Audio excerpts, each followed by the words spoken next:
Buenos días. Buenos días a todos nuestros amigos míos que nos siguen a través de los 96.5 MHz de la frecuencia modulada estéreo de RTP. RTP 96.5 en las provincias de Santa Elena y Guayas, 98.7 en la provincia de El Oro.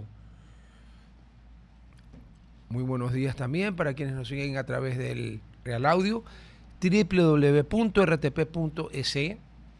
Y muy buenos días para quienes nos escuchan y nos ven a través de los medios digitales de RTP, el canal de YouTube de RTP, el Facebook Live de RTP, donde estamos en vivo en el instante. Me están viendo la careta ahorita. Estoy yo. Hello, sí, soy yo. Mira, me cojo la oreja para que veas que es en vivo. Ya, ok. Y el Facebook personal mío. Y la prensa corta, como diría el día de Jalala, dice que hoy día es martes y que es 18 de noviembre. Y el Universo también dice que hoy es martes 18 de noviembre. Lo cual, si antes de ayer, domingo 16 de noviembre, fue la votación, es obvio que 2 días después el domingo es martes. Y entonces aquí, afortunadamente, mi invitada de hoy no dice que es reina de ningún color, por tanto puede venir del color que sea. Y hoy está de rojo. Parece que está celebrando irónicamente la gran victoria electoral de la comunista Janet Jara en Chile. Menos de 3 puntos. El 70 y pico % del pueblo chileno votó por la derecha y el centro derecha. Pero bueno. Bonjour, Madame Stéphanie, ¿ça va? Buenas. ¿Qué vamos a hacer con el tráfico de San Borondón? Uno le habla en francés y le contesta en castellano. ¿Qué vamos a hacer con el tráfico de San Borondón? Pregúntele al alcalde de San Borondón, porque en San Borondón la alcaldía es hereditaria.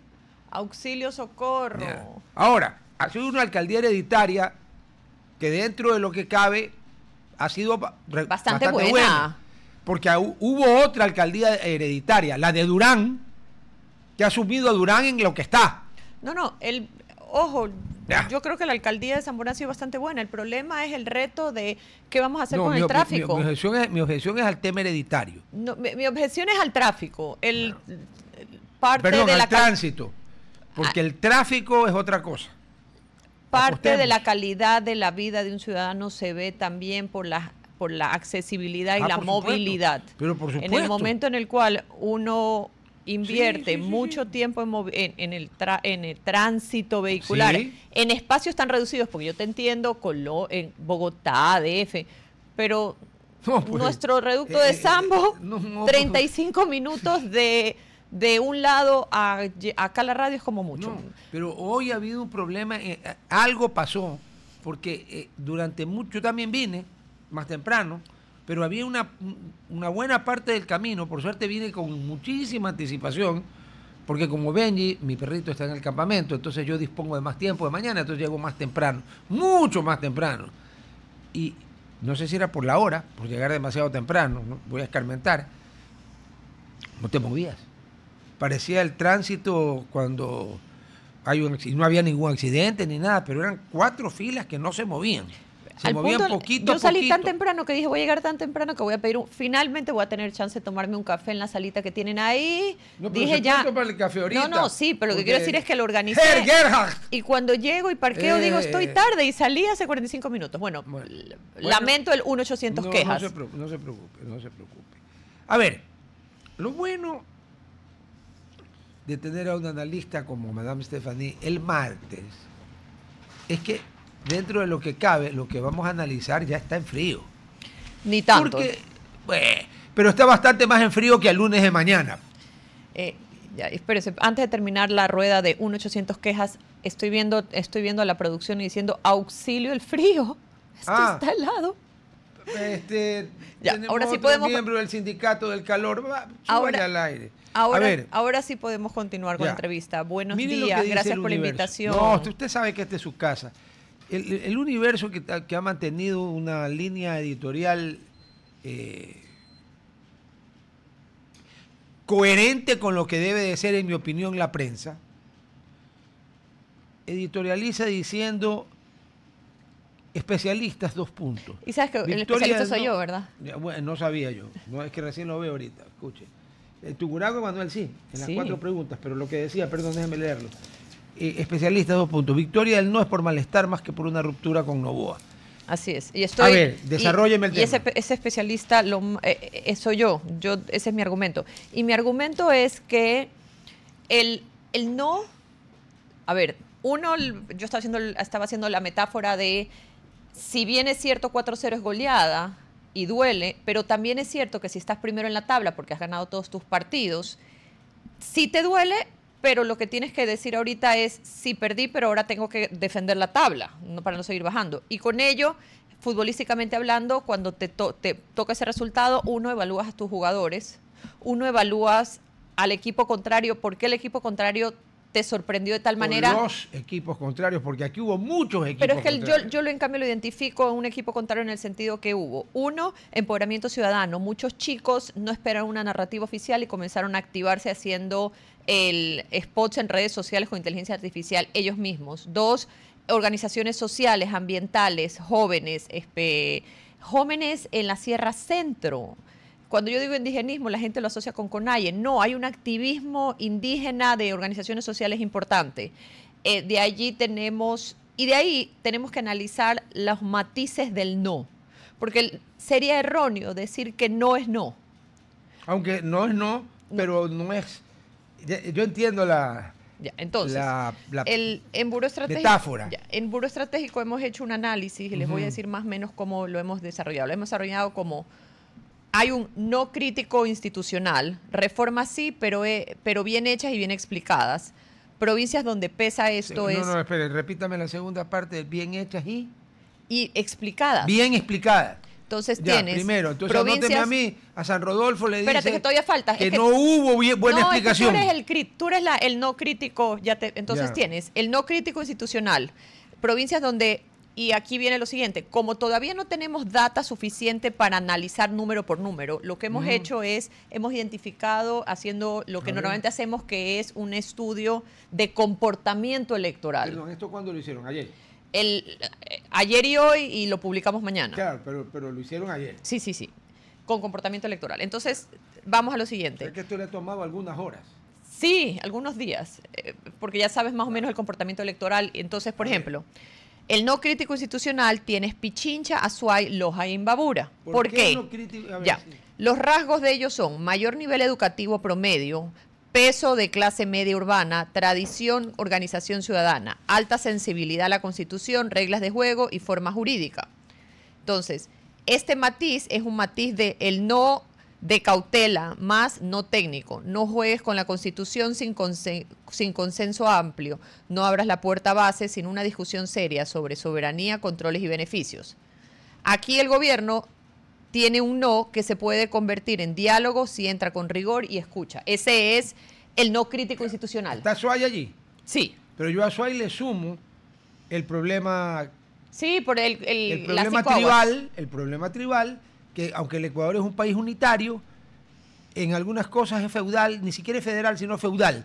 Los señores de Santa Ana de los Cuatro Ríos de Cuenca cogieron, juez y parte, un informe de etapa, que es parte del municipio de Cuenca, que dijo que si se hacía el proyecto minero se envenenaba el agua de Cuenca, que según los cuencanos, cantando y todo, es la mejor agua del mundo. Ya, Tengo pero mis sí dudas. es cierto. Pero eso pesó indudablemente en la votación en Azuay. Sí, pero también es cierto que, de nuevo, recién estamos martes, es un no con matices, pero también pudieses decir, hicieron la marcha pacífica, el gobierno los escuchó y se retractó. Entonces, ahí debiese haber a diferencia del resto del país que pudiese tener variables, Azuay no pudiese tener la variable de no me siento escuchado, porque ellos sí fueron escuchados. Pero usted conoce bien la idiosincrasia de nuestros hermanos de la hermosísima y sureña provincia de la Azuay. Sí. La lectura de ellos, no es que nos escuchamos. Nosotros nos hicimos escuchar. Pero los escucharon Nosotros al final ganamos del día. Y ¿sabes qué? Este presidente al que tuvimos que forzarlo a que nos escuche haciendo una marcha, no. Sí, pero no es un no razonan como nosotros, pero por no si es, acaso. sí, pero no es un no. Como los guayaquileños. No estoy haciendo juicio de valor de quién razona mejor. Estoy diciendo que razonamos diferente. No es un no como, por ejemplo, en ciudades en las cuales el voto fue un voto de llamado de atención porque me siento abandonado y me siento no escuchado. No es un voto esmeraldas, no. Entonces, por eso te quiero decir, es un voto más... Y no es un voto de guerra como en Imbabura. Es un no crítico institucional. De ahí tenemos un no soberanista territorial, ni un milímetro de territorio sin garantía. más visibles en Chimborazo, Cotopaxi, Bolívar, parte de la Sierra Centro y en la Amazonía, Pastaza, Napo, Orellana y Morona, Santiago. Rasgos de ellos: memoria de lucha territorial, fuerte presencia indígena y comunitaria, desconfianza histórica hacia el Estado central y el extranjero. Entonces tienes, y es una pena, y ahí sí tengo que meter cuchara sobre este no, porque la primera pregunta sobre las bases, en teoría era una pregunta ancla que iba a arrasar con el sí, porque la primera preocupación del ecuatoriano es la seguridad y la segunda, economía. ¿Qué es lo que sucedió? Y aquí... Sí, esa es una buena pregunta. ¿Qué es lo que sucedió? Porque su compañero de panel la noche del domingo en Ecuavisa, el general que fue ministro... Altamirano, no. No, el general que fue ministro del gobierno creo que de Lenín Moreno, ministro de Defensa. Ya me voy a acordar el apellido, soy muy malo para caras y nombres. Pues estaba en el panel con usted. No me acuerdo.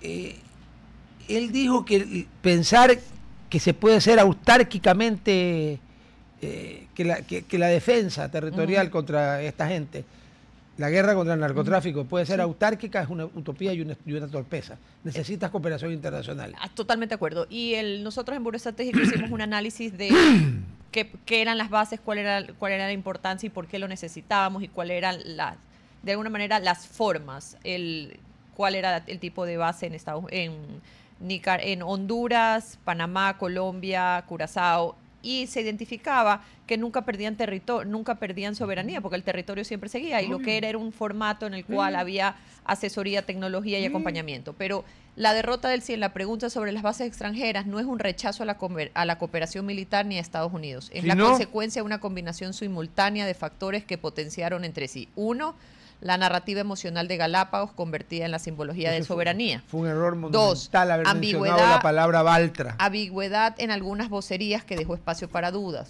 3.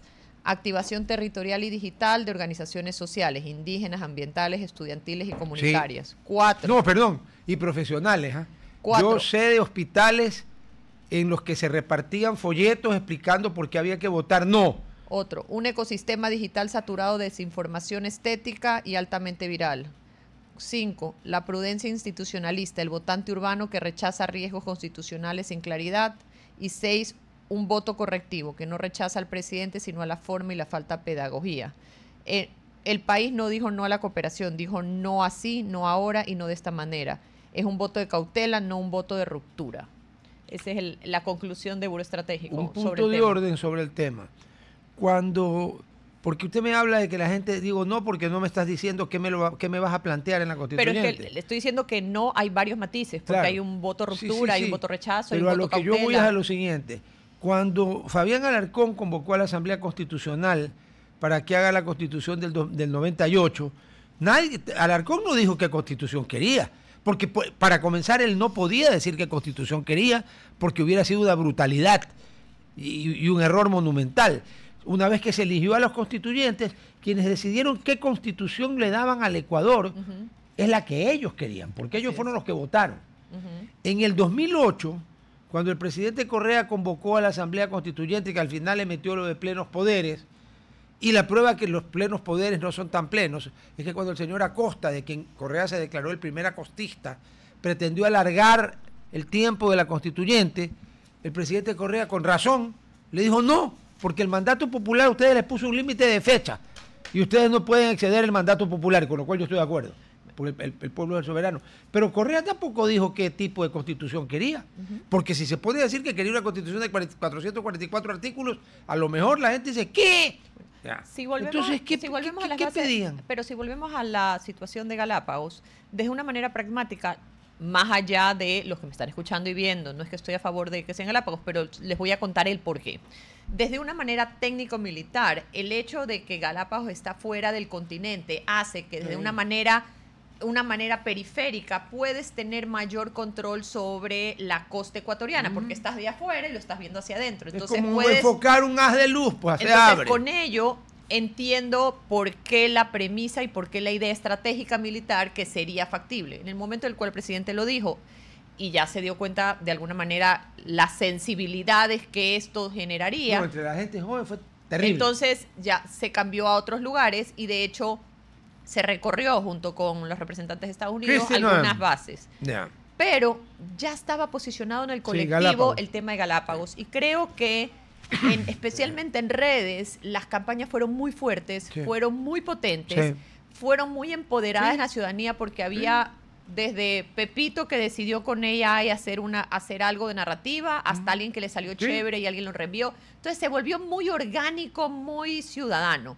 Y hay que tener en cuenta algo. El 30% del padrón electoral es de 18 a 20, me parece 29 años.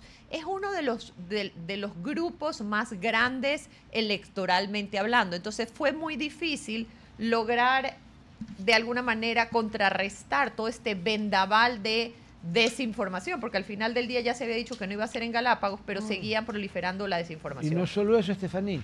Yo me acuerdo que yo lo critiqué mucho al primero ministro y luego asambleísta Fernando Bustamante, cuando él sobre la seguridad hablaba Digo de que la era percepción. Yo siempre en las clases doy y yo digo, y yo lo critiqué. Era le dije, políticamente entonces, incorrecto, pero es realidad. Espérese, yo dije en un programa de televisión, creo que estaba en Gama, le dije que entonces pues habría que decirle a los muertos que no están muertos, sino que ellos tienen la percepción nomás de que estén muertos y que se levanten. Pero luego, porque el ser humano, cuando no es tan bruto, yo soy limitadito, pero no soy tan bruto, uno elabora y me di cuenta que, ¿sabe qué? Para mí mi realidad es mi percepción. Lo que yo percibo como real, para mí esa es mi realidad. Y su realidad es lo que usted percibe. Y ese gran bloque de gente joven percibió como realidad que ya como Balta fue base americana, y esa sí fue base americana con cesión de territorio, por si acaso. Segunda Guerra Mundial, era otro escenario, ¿no? Entonces la percepción de ellos es me van a meter bases en Galápagos. Entonces, y van a joder, perdón el francés, a joder Galápagos, ergo no, y se lanzaron con todo al no. Siguiendo este análisis del no y sus matices, este no de los jóvenes sería un no emotivo simbólico. Pero es el que decide la consulta. No emotivo y simbólico, ¿por qué? Porque es una combinación de no rechazo al sistema, no confío en ustedes para recortar y repartirse el pastel, no correctivo, esto parece ajustar reglas a su favor, y el matiz del no al status quo del político en general, más que no al gobierno en particular. En eso estoy de acuerdo. Pero le hago una pregunta, si la gente, yo tengo 71, así que le puedo decir chicos sin que se ofendan. Si los chicos de entre 18 y 30 años masivamente votaron por el no, entre otras cosas por el tema Galápagos, para mí fundamentalmente por el tema Galápagos, ese 30%, donde no tenía el problema del tema Galápagos, probablemente no hubiera votado por el no y el resultado de la consulta era totalmente distinta, porque no perdió por 30 puntos ni por 25 puntos. Es más, el sí en promedio tiene 41%. Es que por eso cuando yo hago ese símil sobre la cancha y el partido de fútbol, es que va primero en la tabla, y ese primero en la tabla significa un músculo político importante que le ayuda a tener un margen de maniobra robusto. Claro. Con esto en mente y analizando los diferentes matices del no, podemos identificar que la mayoría de esos no son o un no emotivo, un no simbólico, un no tradicional, un no prudencial. Miren el caso de las mujeres. Las mujeres representan el 51.9% del electorado. Ah, ya cada vez son más. Y dentro de nuestro informe de Buró Estratégico habíamos hecho el siguiente análisis. Las mujeres suelen mostrar mayor aversión al riesgo institucional, mayor sensibilidad de seguridad, estabilidad y protección social. En contextos de crisis, tienden a favorecer escenarios inciertos. Entonces, el no de las mujeres es un no prudencial, un no de cautela. ¿Por qué? Frente a lo incierto, la incertidumbre que da una posible constituyente, la incertidumbre que da lo que hemos escuchado, que la reducción de los asambleístas pudiese generar menos voces representativas. Entonces, frente a la duda, prefiero no. Como en la duda abstente. Entonces, ¿qué es lo que sucede? Este voto de prudencia es una mezcla de escepticismo, tipo, esto suena bien, pero no confío cómo se va a ejecutar, y un desgaste general de la clase política. Ya, pero ahí sale a comerciales. Pero ahí viene, sí, pero eso es en la radio. Nosotros seguimos acá en las redes sociales. A ver, por un punto, las mujeres que son las que son madres y las que tienen hijos, y con la narrativa tradicional de nuestra sociedad al menos, las madres se preocupan más por los hijos que los padres. Eso es algo que yo tengo en discusión de toda mi vida, desde que estaba en el colegio discutía eso. Ya. Con el estado de brutal inseguridad que hay en el Ecuador, si a alguien le debía haber interesado que con todos los medios al alcance se acabe con la inseguridad o se la disminuya totalmente, es a las madres. Y resulta que por cautela, bueno, señoras madres, no crucen la calle, porque hay gente aquí, abundan, que les dan la licencia, solo Dios sabe cómo, porque el examen no sé cómo lo pasaron. Y no conocen que una señal octogonal que dice pare, es pare. No mire y peor siga a toda velocidad. Ya, tengan cautela. ¿No entendí? Las mujeres supuestamente deberían ser las más afectadas por esta inseguridad que cobra tantas vidas de hijos, maridos, primos, nietos, etcétera. Y sin embargo, ante esto, eligen la cautela. Pero lo que pasa es que sí, explíquemelo. Acuérdense que yo soy limitadito. Explíquemelo despacito. Con una memoria fotográfica privilegiada. Pero limitado. Partamos de lo siguiente. Partamos de que el gobierno tiene 8 meses desde 24 de mayo, pero también tiene 1 año y medio. Entonces, el negar que hay un desgaste natural del ejercicio de ejercer esta función es absurdo.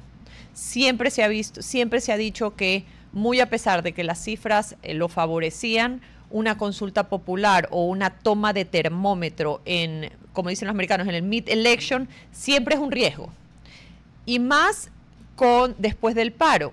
Y ayer justo hablábamos con Alondra Enríquez, que ella es una consultora digital brillante, y ella toma la temperatura digital. Y mi pregunta era, Alondra, pero lo que no entiende es lo siguiente: 69% de la población estaba en desacuerdo con el paro. El paro terminó 1 mes. ¿Por qué hoy no destrozaron Quito? ¿Por qué se atribuye a este desgaste acelerado del gobierno que se ve reflejado en la consulta del domingo al paro, cuando en teoría, desde el punto de vista electo? Entonces yo decía, explícame esta dicotomía, porque estoy en contra del paro, pero igual rechazo Entonces lo que hablaba es de las narrativas digitales, no solo sobre el desgaste, sino como el exceso de fuerza. Y yo le decía, pero... ¿Cuál exceso de fuerza? Claro, pero es que ahí viene lo mismo que ¿cuál Galápagos? Porque sí hubo en una confrontación en los paros, por supuesto, el Estado tiene que responder y precautelar los bienes a las personas. Pero recuerde que atacaron un convoy. Pero por eso me digo... Después dijeron que no lo habían atacado y para mala suerte de ellos, el señor embajador de Italia estaba en el convoy. Y dijo, ¿cómo que no? Si yo estaba allí. Pero por eso mismo te digo, y ahí vuelves a lo que tú decías de las percepciones. La narrativa digital, así como la realidad era que las bases no iban a estar en Galápagos, la misma realidad había de un exceso de violencia que, por supuesto, y repetimos para que nos están viendo y escuchando, para que no nos escriban, sí hubo presencia militar, sí hubo fuerza para contrarrestar, pero también hubo la estrategia, especialmente en Otavalo, en el cual el primer anillo de seguridad se amplió un poquito para que la ciudadanía se quedara con los manifestantes, y ahí se comienzan a generar las dudas razonables de que el monopolio de la violencia no estaba supeditado al Estado, sino a los manifestantes, porque cuando el primer anillo de seguridad se abre, quien estaba generando violencia en la propia ciudad eran los manifestantes y no el Estado. Entonces, bajo esta premisa son dos percepciones que también calaron en la ciudadanía, y de ahí tenemos uno más, que es el no correctivo pragmático. A ver. Te apoyo, pero te marco la cancha. Eso lo ves en Guayas Urbano, El Oro, Santo Domingo, Santa Elena y Tungurahua. ¿Cuáles son los rasgos? Un electorado que valora el orden, economía y seguridad, pero también muy atento a que no le cambien las reglas sin explicar. ¿Cuál es este matiz del no? No correctivo, no de ruptura. Reconozco la necesidad de cambios, pero no de esta forma ni en este timing. Y de alguna manera resuelve primero nuestras preocupaciones, luz, seguridad, empleo, y luego hablamos de constituyente o bases. Aquí hay un espacio para reconstruir rápido si el gobierno no solo que corrige, sino que entabla comunicaciones. En todos los matices del no que podemos ver, lo que estamos viendo es que... Todos los matices que usted me ha dado son conversables. Pero es Nadie le ha dicho, no, maldito desgraciado, porque te odio a ti. Es que por eso el titular del Universo, que le hablaba con Gisela Ronquillo, una de las grandes periodistas de este país, un abrazo y mis respetos y admiración.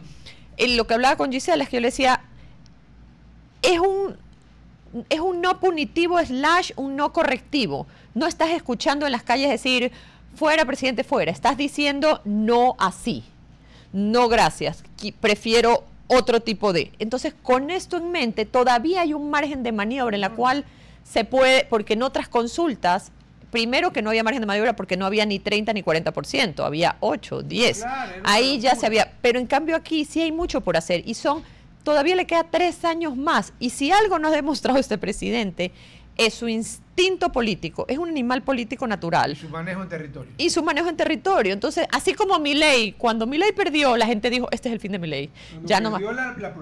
Cuando perdió una elección provincial en la que él no era candidato, la provincia de Buenos Aires, por 14 puntos, tanto llegó que la percepción mundial era que se acababa Milei. Bueno, un mes después hubo la elección nacional y Milei no solo que ganó, arrasó, sino que le ganó la provincia de Buenos Aires al peronismo, que le había ganado con 14 puntos, volteó a los 14 puntos y les ganó con poco, pero le ganó. Sí, pero eso muestra lo siguiente, eso muestra que con un análisis certero, pragmático y frío de los números, entendiendo el facilismo sería generalizar y decir, ya ganó el no, pasemos la página. No, hay que entender cuál es el matiz de ese no. Cada no provincial. Los porqués. El porqué. No hay un porqué. Por supuesto, porque hay. Acaba de enumerar varios porqués. Y así es más fácil reconstruir o reconectar con la ciudadanía entendiendo cuál es tu malestar. Porque es como cuando dices, te quiero pedir disculpas por X y tú ya, bueno. Pero, sorry, pero ¿entiendes por qué quiero que me pidas disculpas? No, ya, sorry. Necesitamos entender por qué es el malestar. El uno podrá ser por desgaste, el otro por rechazo, el otro por las formas. Para poder conectar necesitamos escuchar. Le voy a plantear 2 hipótesis. Por suerte son gratis, porque si no tendría que echar mano en la billetera. Para cada vez que hablara y poner una hipótesis, sacar plata. Gracias a Dios no se puede, no se necesita. A ver,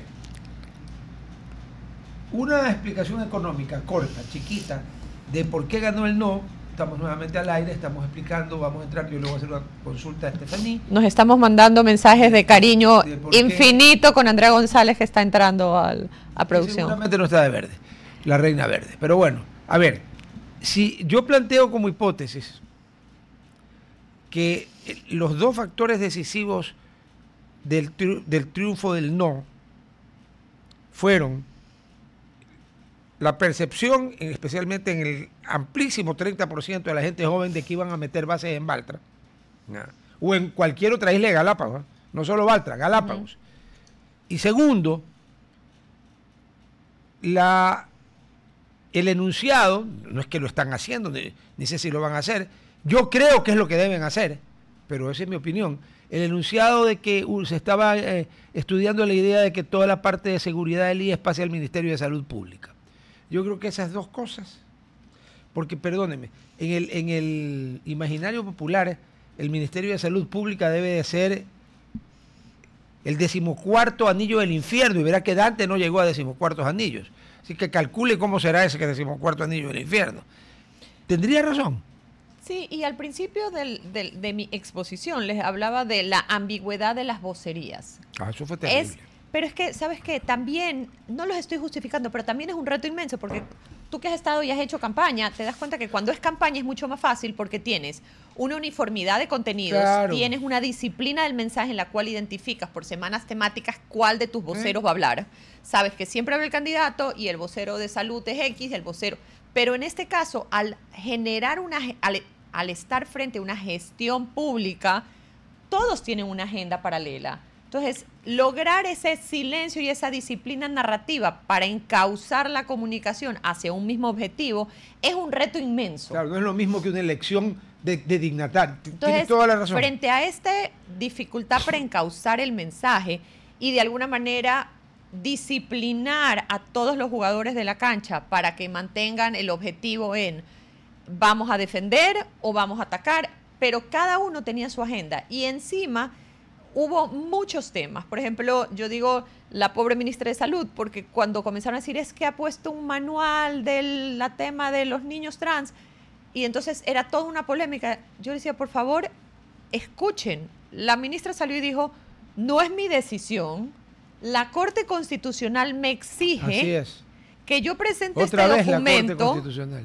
Con estos plazos. No es mi decisión. No. Yo tengo que acogerme a lo que la Corte Constitucional diga. No es acogerme. Tiene que acatar lo que la Corte Constitucional diga, sos pena de destitución. Bueno, entonces tuvo que acatar y tuvo entonces que vaya, reclámenle a la Corte tuvo Constitucional. que hacer ese manual en su momento. Eso generó ruido. El ruido de Galápagos, que después hubo toda una información y una presencia de Estados Unidos para que se diesen cuenta que no iba a ir ahí. Pero ya estaba implantada la narrativa, olvídate. De ahí generó, y de ahí cada uno de los voceros tenía una agenda. Al final del día también tú eres evaluado por resultados y esos resultados tienes que generar muchísimas de las interacciones para hacerlo. Entonces fue mucho ruido gubernamental, pero mucho ruido porque tienes que hacer, tienes que hacer gestión y tienes que trabajar todos los días al respecto. Vea, hay una cosa que desde hace años lo vengo diciendo, no de ahorita por si acaso, no es con dedicatoria y para variar está de tonos de marfil, café, beige, etcétera. Ya está bien. Monocromático está de moda. No, sí, pero ella es verde. Pero bueno, a ver, yo siempre sostuve, hace años de años, que por qué Ecuador no adoptaba el sistema norteamericano, donde el presidente muy rara vez da ruedas de prensa y cuando va a un viaje le meten el micrófono y contesta las preguntas que él quiere contestar porque ya le han dicho a la periodista o al periodista, oye... Buenos días, señores periodistas, ¿cuáles son sus preguntas para mis respuestas de hoy? Ok, ya. O sea, y aquí nunca hubo vocero presidencial, momentos chiquititos, fracasaron, el de que fue vocero presidencial creo que de Lazo, fracasó. Y pongo el ejemplo de Manuel Adorni en Argentina. O de Levitt en Estados Unidos. Pero espérate, Adorni llega más lejos. Adorni es vocero presidencial, era vocero presidencial, ¿ya? Y ahora pasa a ser el ministro creo que de gobierno. Yo veo mucho lo de la Argentina. ¿Qué capacidad del tipo? Qué manejo de las cifras y de la coyuntura y los entornos sociopolíticos. Y qué manejo de los periodistas, ¿no? Sí. Porque, a ver, eran 20, los acreditados de la Casa Rosada son un montón, y nunca lo pudieron agarrar, para no usar el verbo que en Argentina no se puede usar, al señor Adorni porque se las sacaba todas y los refutaba cuando tenía que refutar. Eso es algo que el Ecuador necesita institucionalmente. Pero también es cierto que el Estados Unidos, cuando dices los presidentes rara vez hablaban, tenemos a Trump. Ayer Trump dio un discurso en la conferencia de los licenciatarios de McDonald's. Lo que te quiero decir es que el presidente Trump es muy mediático. Sí, pero eso es un discurso. Pero quien sale normalmente es su vocera, Caroline Levitt, que es muy buena además. Así es. Pero, y quiero solo... Cuando hablamos y analizamos en los informes de Buró sobre los diferentes perfiles de vocería, hay una vocería que le llaman la de Rottweiler. ¿Y por qué? Pero un ratito que yo tuve Rottweiler. Ya, te voy a contar por qué le hacen esa Rottweiler es un perro maravilloso. Sí, pero te voy a contar por qué al Rottweiler se le dice cuida defensa, o sea, cuida ¿cómo se llama? Cuida la verja. Sí. Entonces, lo que hace Rottweiler es, cuando te vas a acercar mucho, muestra el colmillo. Sí. Si te vas acercando más, te gruñe. Y si te acercas demasiado, te puedes morder. Sí. Entonces, ¿por qué digo esto? Porque hay unas vocerías que están implantadas estratégicamente para cuidar los límites periféricos de la cancha delineada. Para cuidar la verja del jardín, ya. Y esta cancha delineada está delineada por el presidente y su equipo hasta dónde quieres llegar y hasta dónde vas a dejar pasar. Entonces también es una forma de comunicación. Cuando a veces se criticaba y se decía, es que no me parecen las formas. Puedes no estar de acuerdo con las formas, pero es una apuesta a una estrategia de una forma de limitar la cancha. Bueno, yo aquí, o sea, yo sé que Manuel Adorni y Caroline Levitt son prácticamente únicos, pero quien hace de vocero presidencial tiene que ser como ellos o aspirar a ser como ellos. Y aquí en el Ecuador, naranjas con limones, ciruelas con manzanas, peras, no en almíbar, no en otra cosa. Ya. Pero, ¿y sabes qué? ¡Qué pena! Sí tengo que reivindicar qué pena que el entorno y la coyuntura en su momento no fue, pero en verdad Carlos era un señor, el que fue secretario de comunicación, el vocero de... ¿Cuánto duró? Pero es una pena, pero era una gente cuando estamos pidiendo de, por favor, que sea alguien valioso, que alguien con experiencia, alguien capaz. Él, Carlos Gijón, era un señor capaz, con experiencia y con representatividad y con legitimidad. Sí, pero le faltó un punto fundamental para un vocero presidencial o una vocera presidencial, si es que es mujer. Tiene que ser simpático. Y lamentablemente el señor Gijón no es simpático, en apariencia, no, yo no estoy diciendo su trato.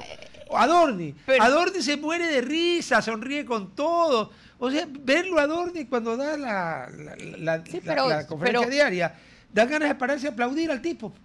Pero todos los periodistas que conocen al señor Gijón lo respetan y lo admiran porque ha sido un periodista de tradición. De acuerdo. Pero el vocero presidencial no es solo para contestarle a los periodistas, sino para que la gente entienda a base de sus respuestas. Y verá que en Argentina tienen harta mala leche los periodistas. No sé si más que aquí. Bueno, en Sobrados hay los dos lugares, ¿no? Tipos que reciben sobres de distintas fuentes, ¿no? Pero el problema de Carlos Gijón era ese. Porque, como tú bien dices, preparado, culto, inteligente, una legitimidad capaz, y una expertise, respetado, sí, todo lo que quieras, pero te faltó pues esa pata de la mesa. Y la vocera actual, no comments, como dicen los gringos. Antes de entrar con la Reina Verde, que ya está aquí, y yo sé que a ti no te gusta hablar de lo que no es Ecuador, pero ¿sabes qué? A mí me da risa. Me levanta falso testimonio. Cuando estamos hablando de Estados Unidos, dice, a ti solo te gusta hablar de afuera. Cuando estoy hablando de Ecuador, dice, ahora solo te gusta hablar de Ecuador. ¿Cuántas veces he venido al programa para hablar de elecciones? No, porque cuando tú pero perdóname, ¿quién me sugirió? Y te lo agradezco, si no te lo he agradecido, lo agradezco públicamente, aunque ya te lo agradecí en privado, Andrea Balda. Es maravilloso. Y me dijo, es que ella es la experta en eso. Yo no. A ver, yo aquí lo mío, lo tengo aquí en el... Pero es yo no borro los chats. Pero una cosa, una cosa es comentar de política internacional, lo puedo comentar, pero yo no soy especialista en política, ¿sabes? A ver, primero, señores del Expreso, ponen, la ultraderecha chilena se come a la derecha tradicional. Ya les dijo antropófagos, pero bueno. El conservadurismo clásico sufrió una derrota histórica al quedar relegada a un lejano quinto lugar. Chile celebró la segunda vuelta entre Jara y Kast. Hay menos de 3 puntos entre los dos. ¿Qué fotos sacaron? Porque, a ver, es que el corazoncito de estos no es imposible. Mira, hay 3 puntos de diferencia, pero tú puedes ver perfectamente, ¿no?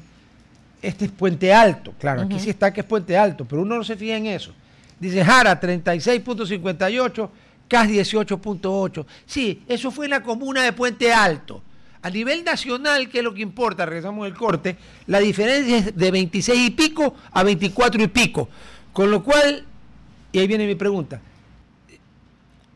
¿tú le ves alguna posibilidad racional a que la señora Jara, miembro activo del Partido Comunista de Chile, pueda ganar en la segunda vuelta? Lo mismo pasó, ¿te acuerdas que hablábamos de Kast y del presidente actual? De Boric, y decíamos, es que qué bestia, la campaña de Kast está dinámica para los jóvenes, no sé qué, bien difícil que retome.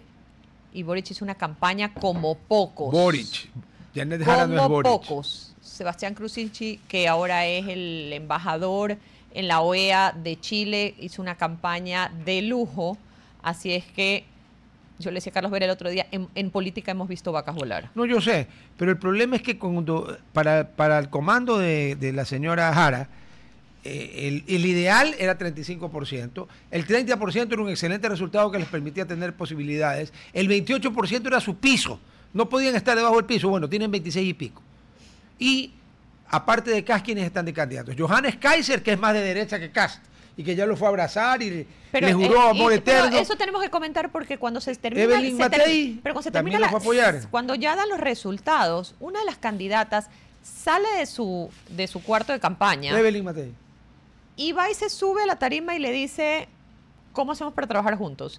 Eso muestra una madurez democrática que ya lo anheláramos todos. Y el otro candidato, Kaiser, va al búnker de Kast, lo felicita y le dice que él y toda su gente votarán por él porque, entre otras cosas, la alternativa es el comunismo y ellos con el comunismo ni a misa.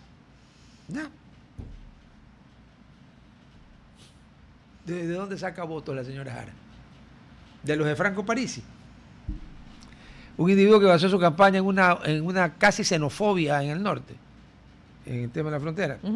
Un señor que vive de los 4 años que hay entre cada elección, 3 años y medio en New York City, de la cual el borough de Staten Island ya se quiere separar por el triunfo del comunista enfermo de Mandani, y lo pueden constitucionalmente hacer sin ningún problema.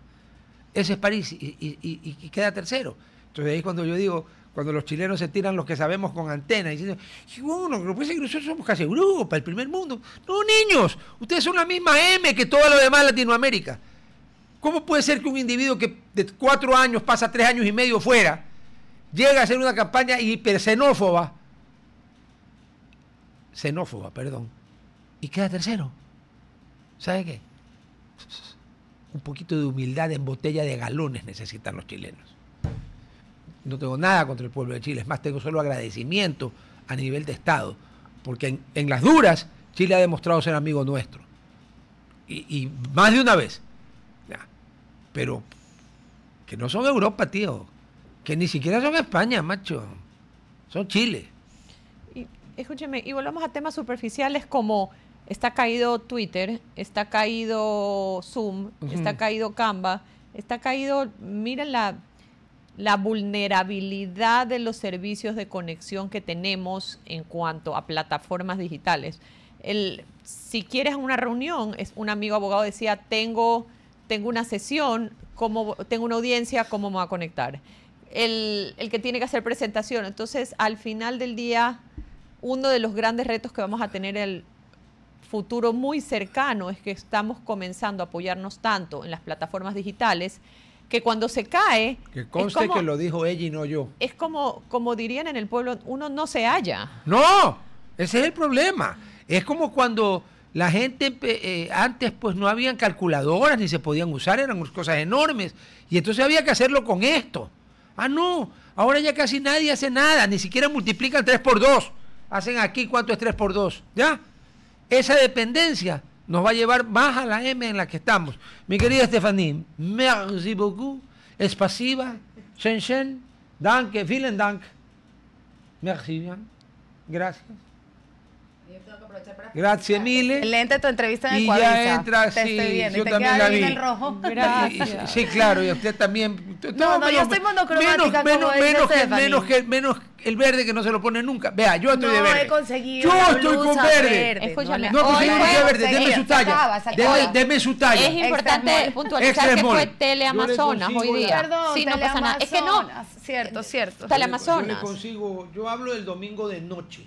Domingo de noche estuve en ¿En Carlos Vera y en Radio Centro. Ah, y no, mentira, RTS.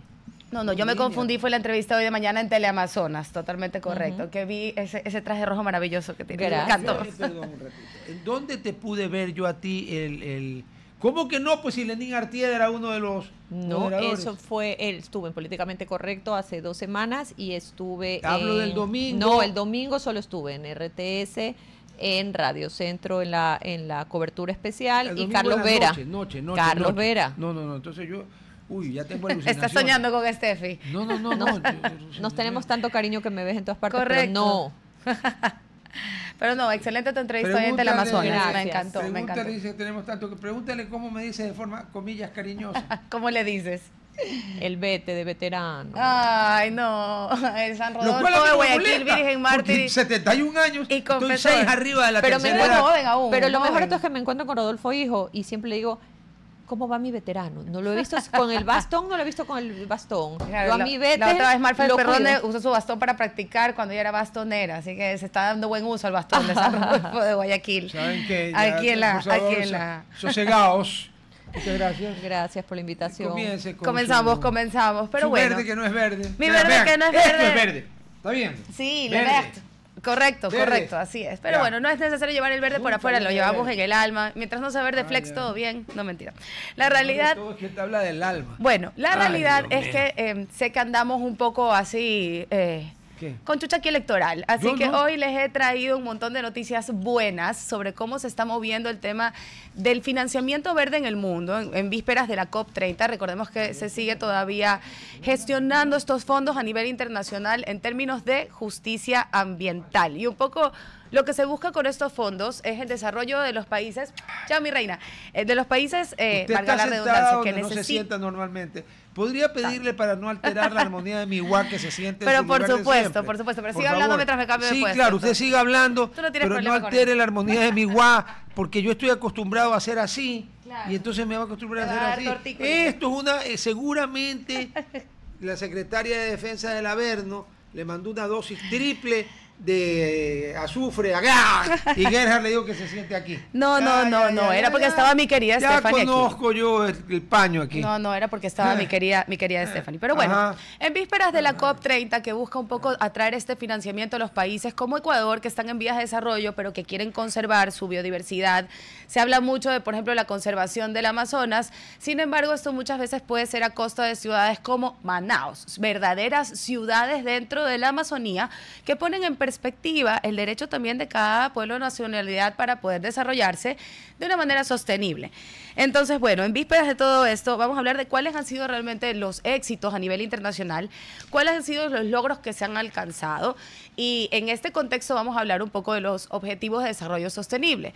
Estos objetivos de desarrollo sostenibles que propuso en su momento la ONU, conocido como la Agenda 2030, debo aterrizarlo a las realidades, fue muchas veces tergiversado, muchas veces se puso dentro del marco de una lucha muy válida, pero que sin embargo no es el objetivo principal de los 17 objetivos de la ONU. Mucho de esto se basa justamente en alcanzar números medibles y poder decir, bueno, ¿en cuánto hemos alcanzado estas metas? Y lamentablemente solo se ha alcanzado el del 10 al 17% del 100% de las metas que se querían lograr para el 2030.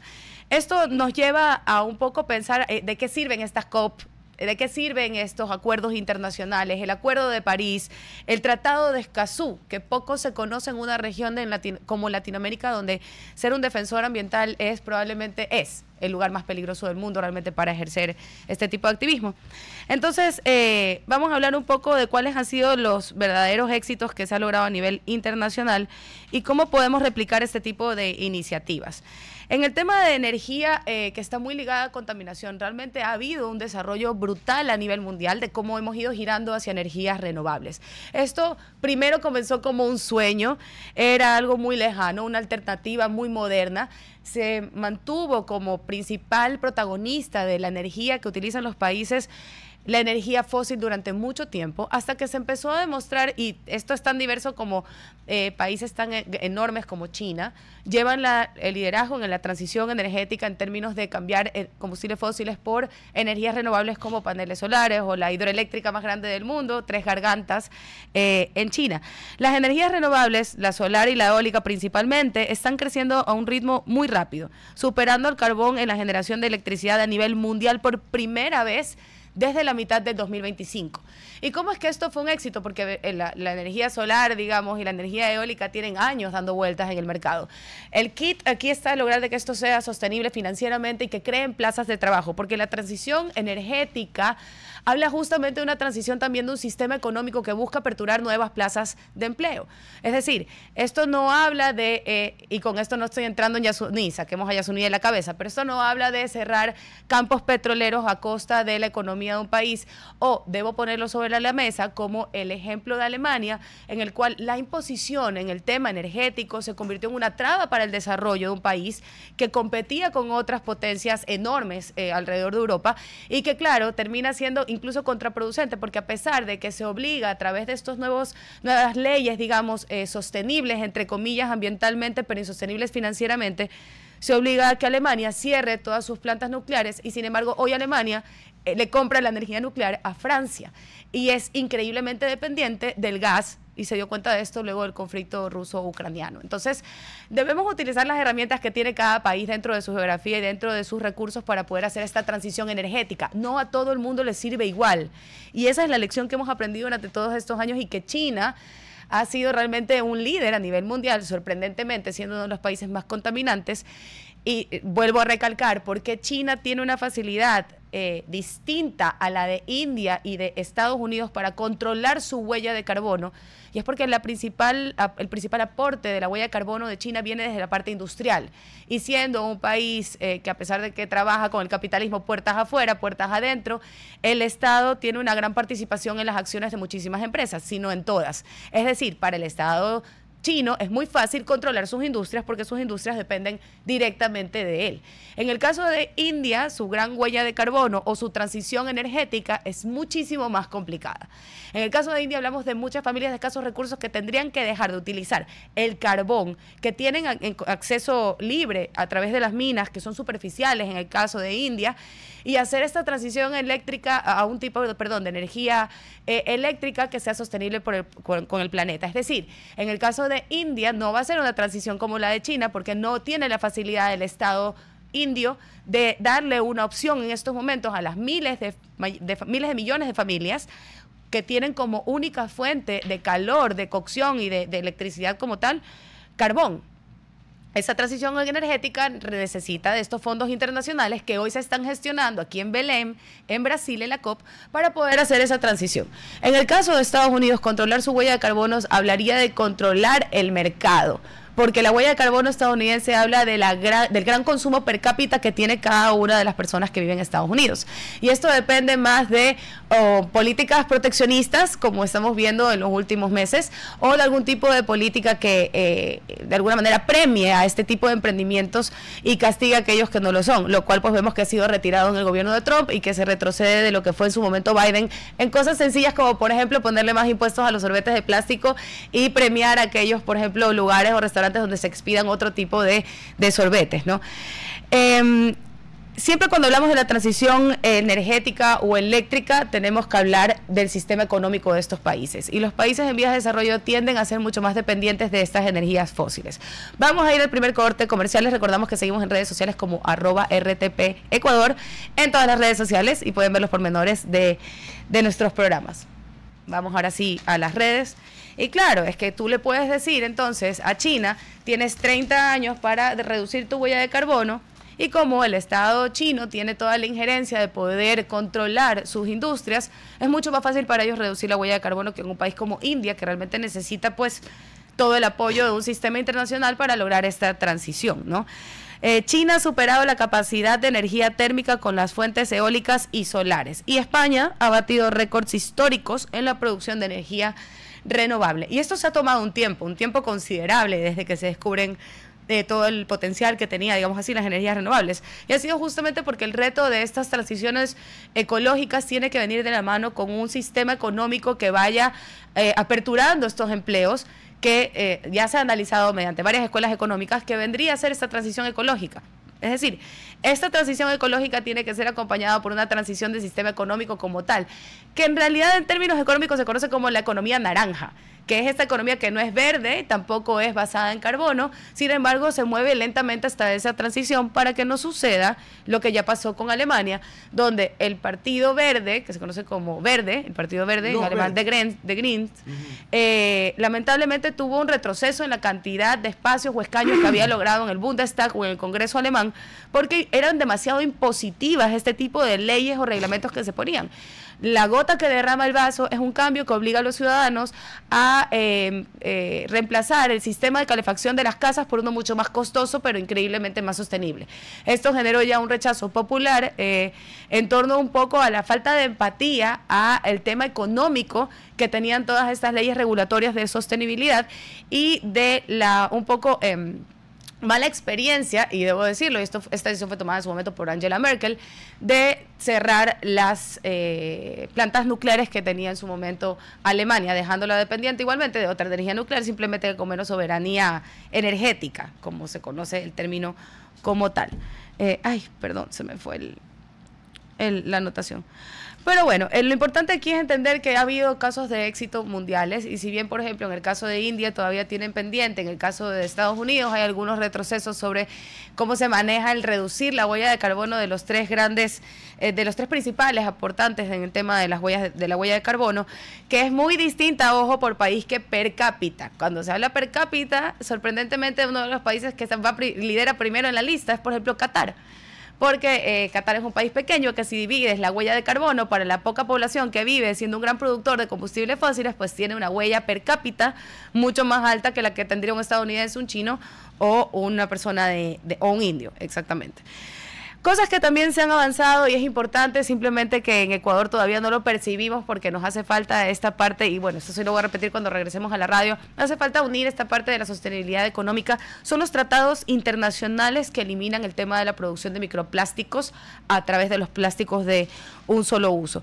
La Unión Europea ha prohibido los microplásticos añadidos intencionalmente en una variedad de productos, y tú me vas a decir, ¿a qué producto le añades intencionalmente microplástico? Pues bueno, muchos de los productos de belleza que se venden como exfoliantes, en lugar de contener un montón de recursos que se pueden utilizar como fibra exfoliante, que pueden ser incluso pepas, cáscaras, hay un montón de cosas que se usan naturales, tuvieron esta tendencia de poner microburbujas de plástico porque se veían bonitos los colores o porque no se les ocurrió una mejor cosa que hacer. Y esto pues... Perdóneme, pero son idiotas. No, más idiotas somos los que no comprábamos eso. No, pero a ver, pero el que lo pones a sabiendas no es idiota, es otra cosa. Es perverso.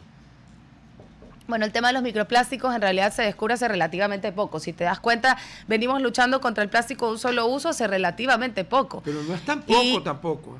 Bueno, son sí, años ya. Son años que hablan de reducir la basura, pero ya poner realmente el plástico como el protagonista del tema, debes recordar Yo recuerdo que usted en este programa, cuando estábamos en Hurtado, entre Machala y Antepara, al lado de Yulán, ay, cosa que nunca rico. Terminaré de lamentar. No, ¿por qué nos alejaron del caldo de Yo creo que el señor salchicha? Duque tiene que hablar con Yulán para que pongan una sucursal aquí. Me parece, Ya. me parece. Que buena falta hace, porque Así este sector es. no tiene un Yulán. Oye, vamos Ya. hablando de ese business. Entonces, una cosa muy clara. Ya usted ahí hablaba de los microplásticos, sí, y del tema de lo que se encontraba en los peces, en la sangre, en la placenta, en el cerebro humano. No es que estamos hablando de esto la semana pasada ni el año pasado. No, claro, pero ya son 4 años, hay que ser sinceros. El lobby plastiquero ha tenido un montón de poder y se asemeja, por ejemplo, al lobby de los cigarrillos o al lobby del petróleo, que previenen, sí, pero previenen que tú tengas esta información apenas sale dentro del mundo científico, porque se compran medios, se compran revistas, se hacen estudios que sopesen y que de alguna manera desvíen la atención de lo que realmente se sabe. Entonces sí, siempre toma años cuando un descubrimiento científico afecta a una gran industria que ya está establecida y tiene sus lobbyings no solamente políticos, sino también científicos. Regresamos del corte. Regresamos del corte. Para decirlo en la radio, sí, pero correcto. Mire, usted hablaba del lobby de los cigarrillos aquí en Ecuador. No, a nivel internacional. No, pero vamos a poner Ecuador. Aquí no hay mucho lobby en realidad. Aquí en Ecuador se eliminó a los cigarrillos nacionales, se quebró a los productores de tabaco. Correcto, y se metieron todas las se contrabandas. Dejó prácticamente, Tanasa cerró. Así es. ¿Y qué todo es lo el que contrabando ¿qué es lo que se fuma ahora? Cigarrillos chinos que valen entre 80 centavos y $1 la cajetilla. No, son producidos en Brasil. Cuando los otros valen $6. Y son producidos en Brasil. Y cosa curiosa, Ecuador exporta... No, pero el Marlboro, cualquiera que tú compres aquí en Ecuador está hecho en Brasil. Sí. Pero Ecuador hizo noticia hace poco, si mal no recuerdo, es en Los Ríos, se exporta hoja de tabaco de calidad premium para hacer los habanos que se forran en Centroamérica. Pero del forro. Se usan para wrapping. Sí, correcto. Nunca para filler, porque nuestro tabaco es muy bueno para envolver, pero no es tan bueno para llenar el tabaco. El el tabaco es una planta nativa de la selva amazónica, por si acaso. Y luego fue llevada después de los 1500 a Europa. Pero el país que hizo famoso al cigarro, ¿quién fue? Cuba. Cuba, mi rey. Pero bueno, vamos a seguir hablando. Les recuerdo, en Eco Verde, este espacio dentro de Hablando Fuerte, donde conocemos las principales problemáticas, pero hoy les he traído las principales victorias que hemos tenido, y en torno a irnos acercando un poco y en vísperas de la COP30 que se está gestando en estos momentos en Belém, en Brasil, que habla justamente de qué países necesitan ayuda financiera de los países desarrollados para poder, valga la redundancia, desarrollarse sin llegar a tener una huella de carbono tan brutal como la tuvieron aquellos que se desarrollaron primero. Esto tiene un nombre que a algunos les gusta, a otros no, se llama Justicia Climática, y sí efectivamente suena a canción protesta, pero habla un poco de cómo pueden ayudarte aquellos países que ya se han desarrollado y tienen esta tecnología disponible para que los países que estamos un poco más atrasados en términos de tecnología y de desarrollo podamos seguir la pista. Conversábamos que es muy difícil cambiar la huella de carbono o de alguna manera reducirla cuando eres un país que tiene una pobreza extrema y miles de millones de personas como India, que el único acceso a energía que tienen es quemar carbón. Tú no puedes irle a decir a una persona que está quemando carbón que eso es malo para el planeta. Y bosta de vaca. De elefante, sí. Y decirle que en este momento se tiene que dejar de quemar el carbón para hacer una transición energética que tomaría años. Ahí es cuando el tema realmente de la transición necesita un poco de la ayuda mundial, y es a esto a lo que responde todos estos encuentros de las partes, como se conoce en español, que hablamos de la COP, ¿no? Pero hay ejemplos de éxito. China es uno de ellos. China ha logrado tener una transición energética brutal. Hablábamos en redes sociales. Les recuerdo que nuestros programas completos se pueden seguir en todas las redes sociales como @RTP Ecuador. Y hablábamos que España también se ha sumado. Hay ejemplos ya alrededor del mundo de cómo esta transición energética ha sido no solo amigable con la economía, sino que impulsa estos nuevos nichos, estos nuevos empleos que se necesitan, porque dentro de este plan que se gestó, que era la Agenda 2030, que no tiene absolutamente nada que ver con identidad de género ni nada de estas cosas que se les ha puesto sobre un imaginario que, en lo personal, debo decirlo, ya es una opinión, creo que es un excelente trabajo de los lobistas de aquellas empresas que están siendo perjudicadas con la Agenda 2030, pero la realidad es que la Agenda 2030 apuntaba mucho más hacia una transición económica amigable, incluyendo y enfocándose en una transición energética. Y me voy a poner un poco filosófica, pero creo que el principal reto de la humanidad hasta hoy en día, desde nuestra existencia, es conseguir una fuente de energía sostenible y confiable en el tiempo. En el momento en que la humanidad encuentre una fuente de energía suficiente para todo lo que necesitamos hacer, creo que será un escaño de la evolución que nos transformaría incluso en una sociedad mucho más cercana a lo que buscamos en el espacio exterior como tal, como vida en otras partes del universo. Sin embargo, en el año 2030 todavía no hemos conocido una fuente infinita de energía con la cual podamos realmente desarrollarnos o evolucionarnos como sea. Es decir, es el reto más grande de la humanidad. Sigue siendo este reto, pero ahora con la dificultad de que estamos transformando el clima y que somos increíblemente dependientes de poder predecirlo para sobrevivir tal y cual como conocemos nuestras sociedades. Este tema de la transición energética se ha convertido en algo tan crucial que hoy tenemos energías distintas de todo tipo del mundo y que funcionan según el país. Y con eso cierro con el tema del éxito que ha tenido la transición energética, por ejemplo, en países como Islandia, que consigue la mayoría de su electricidad de las fuentes volcánicas que tiene, países como Ecuador, que tienen una cantidad de volcanes increíbles, se queda muy atrasado respecto al tema. Exacto. Voy a pasar un poco al tema de los microplásticos y voy a tomar lo que me dice Rodolfo y voy a tomarlo como más bien una victoria. Hoy vinimos positivos, a la fuerza, pero positivos. Que el tema de microplásticos hoy ya es conocido por todo el mundo. Es muy difícil encontrar a alguien que no reconozca que el plástico es un problema. Sin embargo, la adicción como consumidores que tenemos a utilizar las cosas de plástico va mucho más allá de la decisión como consumidores que tomamos, sino de un sistema económico que tiene que ir cambiando. Hay cosas que nunca, hasta ahora no podemos reemplazar el plástico, como las tuberías de agua. A ver, el plástico reemplazó a un agente cancerígeno de primer nivel como era el asbesto. No, las tuberías de plástico, los insumos médicos. Que aplaudir de pie. Por supuesto, por supuesto. El tema las aquí, jeringuillas. El tema aquí va, y siempre lo hemos dicho, este plástico. ¿Usted alcanzó a las de vidrio? No, pero hay algunas que todavía se usan de vidrio. ¿Usted no alcanzó a las jeringuillas? Nunca. Sí he visto, pero no, que yo recuerdo no me pusieron. Cuando yo era chico no habían las de plástico. Claro. Y además Estados Unidos durante muchos años prohibió las descartables de plástico para disque frenar el consumo de morfina o de heroína, y en cambio lo que hicieron fue propagar el AIDS, pero como si le hubieran metido un cohete donde sabemos. Claro, por supuesto. No, a ver, aquí nunca fue satanizar el plástico. Algunas cosas han hecho unas brutalidades, pero algo interesante del plástico es que viene, la raíz es griega y habla, en realidad, plástico, como bien lo dice su nombre, habla de algo moldeable. Claro. Plástico se refiere a algo que puedes moldear. Es plástica, por ejemplo, en Grecia. Como la plasticidad de los mercados cuando hablamos de economía. Yo ya estoy estudiando mi máster, estoy en esos términos, pero exacto, la plastilina. Lo más moldeable. Cuando hablamos de plástico, el plástico no es lo malo. La pregunta es de qué está hecho tu plástico. Si tu plástico está hecho de dinosaurios aplastados que el planeta le tomó millones de años en convertir a petróleo, es una locura que estemos utilizando ese potencial energético que tiene ese fluido en una cuchara para comer un encebollado que dura 5 minutos y luego lo botamos a un botadero que pagamos los impuestos como ciudadanos para que vaya al relleno las iguanas, se descomponga anóxicamente, produzca metano, salga por una tubería, se lo queme. Bueno, ahora se lo envasa y se lo utiliza como energía dentro del mismo relleno sanitario. Es una barbaridad. Es una locura. Si tú le explicas esto a las generaciones anteriores y a las que vienen, ninguna de las dos nos va a entender. Entonces, el problema no es el plástico como tal, el problema es el uso que se le da y qué es lo que tiene. El problema es la comodidad. Y por porque eso, en los lugares donde te venden, usted dijo el encebollado, en envase plástico y con cuchara de plástico, lo hacen para que el problema de botar la basura sea del otro. No, si es aquí, que se lo lleva. Aquí vamos a hablar...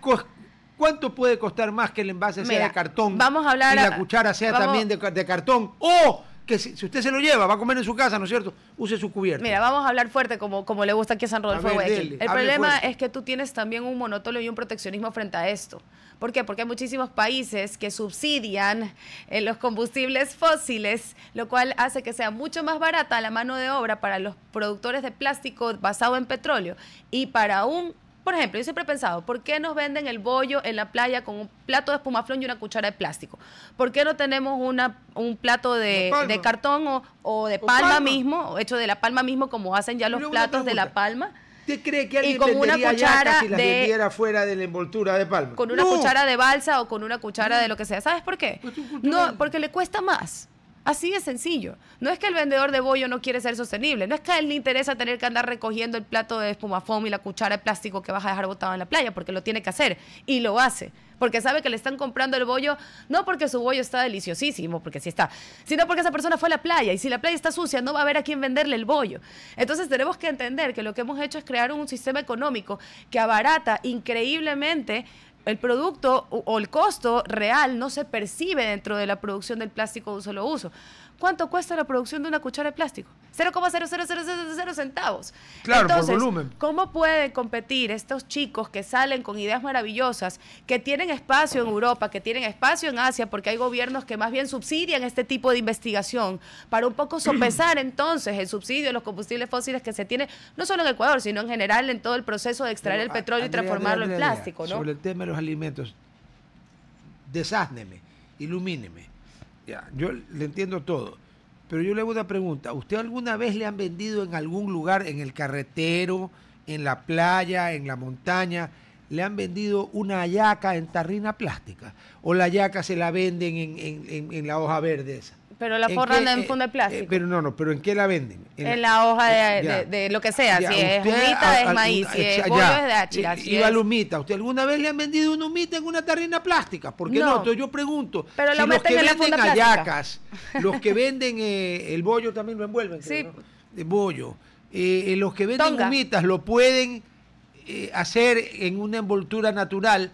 ¿Por qué los otros no? Me van a decir porque la envoltura no aguanta la sopa del encebollado. Claro, no, de aquí viene pero todo de cartón, pues entonces. Rodolfo, y aquí viene la pregunta. Entonces tú me dirás, pero entonces, ¿por qué a ningún joven brillante, que hay miles en esta ciudad, no se le ha ocurrido poner un negocio como tienen en Alemania, como tienen en otros países, ya se fue difícil, donde tú pones un negocio de un producto que reemplace este producto y que sea autóctono y de trabajo y todo? Porque la competencia es increíblemente que desigual. Y esa es la realidad. Yo he visto varios emprendedores tratar de poner aquí porque en Ecuador. Alemania el que pone el No, pues, o sea, negocio...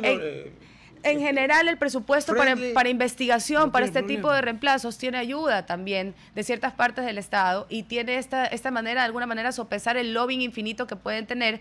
Sí, porque estamos diciendo, no todo el plástico es malo, pero lamentablemente el poder adquisitivo que tienen estas empresas hacen que se mantengan de todas maneras con un precio irrisorio para compararlo con cualquier otra cosa, otra producción, ¿no?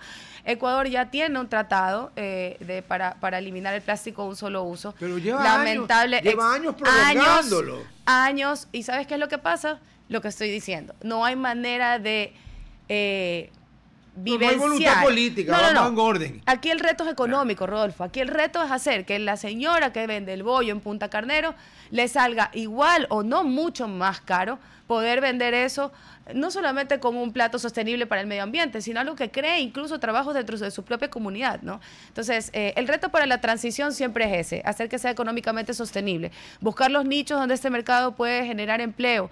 Ya se dijo que la transición energética y hacia la sostenibilidad, lo primero que iba a hacer era generar empleo. Sin embargo, no lo vemos así, lo vemos como un castigo sobre un sistema económico que muchas veces necesita desarrollarse.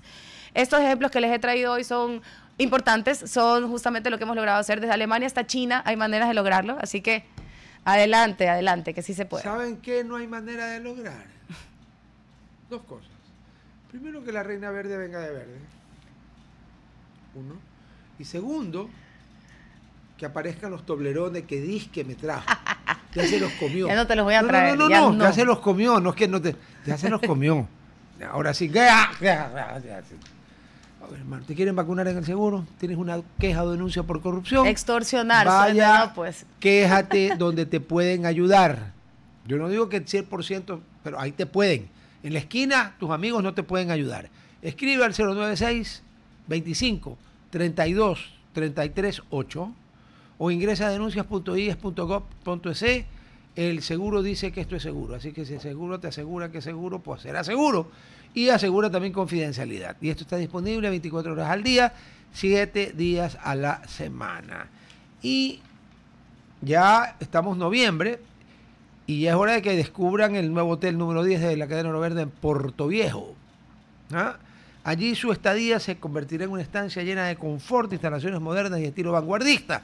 Y además desde el mes de julio ya está abierto, o sea, julio, agosto, septiembre, octubre, 4 meses y medio, que se ha podido ir a disfrutar de la haute cuisine, la alta cocina de Monté, que es un restaurante de haute cuisine, pero inspirado en las raíces de la cocina manabita, que es famosa a nivel nacional e internacional. ¿Ya? Y por último, después de comer y todo, te vas al Solira Rooftop con un traguito, con lo que te vayas a tomar, y te enamorarás con la vista panorámica del atardecer. Así que ya sabes, tienes que conocer más, y esto se hace en oroverdeportoviejo.com. Oro Verde Portoviejo, tu nuevo gran destino. Nos vemos mañana y les apuesto que el jueves tampoco hay toblerones. Si te portas bien, Chao. vamos a pensarlo. Chao. Bye, bye.